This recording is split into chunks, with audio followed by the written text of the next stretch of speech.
श्रीमद् भगवत गीता में श्री कृष्ण जी कहते हैं, जो सब जीवों के लिए रात्रि है वह अंतम संयमी के जागने का समय है, और जो समस्त जीवों के जागने का समय है वह आत्मनिरीक्षक मुनि के लिए रात्रि है। इसका तात्पर्य है, बुद्धिमान मनुष्यों की दो श्रेणियां हैं। एक श्रेणी के मनुष्य इंद्रिय तृप्ति के लिए भौतिक कार्य करने में निपुण होते हैं, और दूसरी श्रेणी के मनुष्य आत्मनिरीक्षक हैं, जो आत्म साक्षात्कार के अनुशीलन के लिए जागते हैं। विचारवान पुरुषों या आत्मनिरीक्षक मुनि के कार्य भौतिकता के लीन पुरुषों के लिए रात्रि के समान है। भौतिकवाद व्यक्ति ऐसी रात्रि में अनविज्ञता के कारण आत्म साक्षात्कार के प्रति सोए रहते हैं।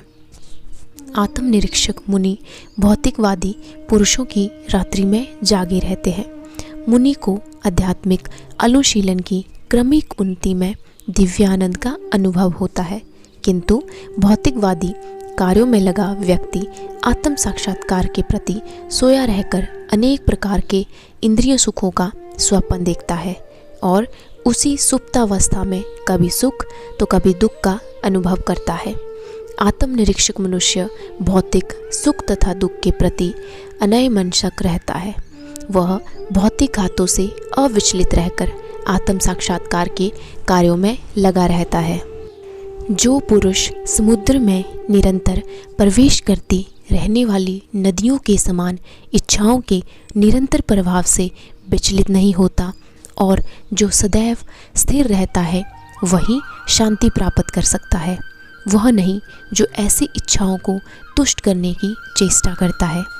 इसका तात्पर्य है, विशाल सागर में सदैव जल रहता है, किंतु वर्षा ऋतु में विशेषतः यह अधिकाधिक जल से भरता जाता है, तो भी सागर उतने पर ही स्थिर रहता है। न तो वह विक्षुब्ध होता है और न तट की सीमा का उल्लंघन करता है। यही स्थिति कृष्ण भावना भावित व्यक्ति की है। जब तक मनुष्य शरीर है, तब तक इंद्रिया तृप्ति के लिए शरीर की मांगें बनी रहेंगी, किंतु भक्त अपनी पूर्णता के कारण ऐसी इच्छाओं से विचलित नहीं होता। कृष्ण भावना भावित व्यक्ति को किसी वस्तु की आवश्यकता नहीं होती, क्योंकि भगवान उसकी सारी आवश्यकताएं पूरी करते रहते हैं। अतः वह सागर के तुल्य होता है, अपने में सदैव पूर्ण। सागर में गिरने वाली नदियों के समान इच्छाएं उसके पास आ सकती हैं, किंतु वह अपने कार्य में स्थिर रहता है और इंद्रिय तृप्ति की इच्छा से रंच भर भी विचलित नहीं होता। कृष्ण भावना भावित व्यक्ति का यही प्रमाण है। इच्छाओं के होते हुए भी वह कभी इंद्रिय तृप्ति के लिए उन्मुख नहीं होता। वह भगवान की दिव्य प्रेमा भक्ति में तुष्ट रहता है। अतः वह समुद्र की भांति स्थिर रहकर पूर्ण शांति का आनंद उठा सकता है। किंतु दूसरे लोग जो मुक्ति की सीमा तक इच्छाओं की पूर्ति करना चाहते हैं, फिर भौतिक सफलताओं का क्या कहना, उन्हें कभी शांति नहीं मिल पाती।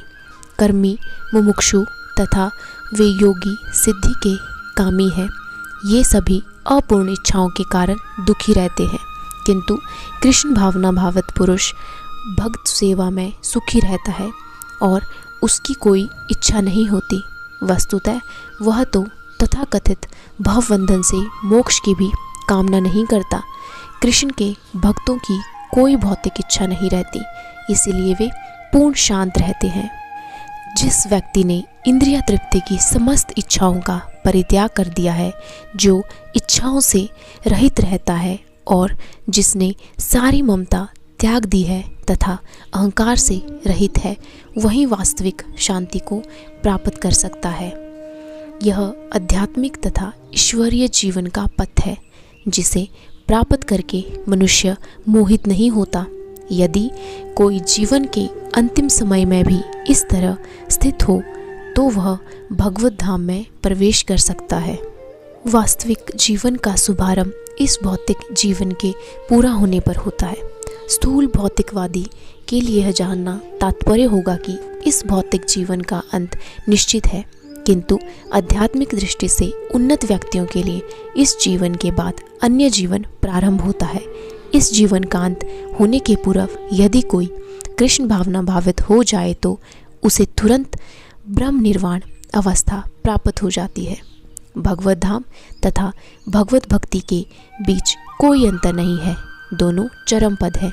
अतः भगवान की दिव्य प्रेमा भक्ति में व्यस्त रहने का अर्थ है भगवत धाम को प्राप्त करना।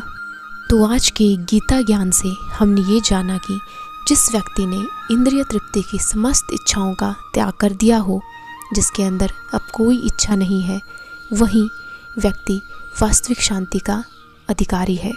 राधे राधे।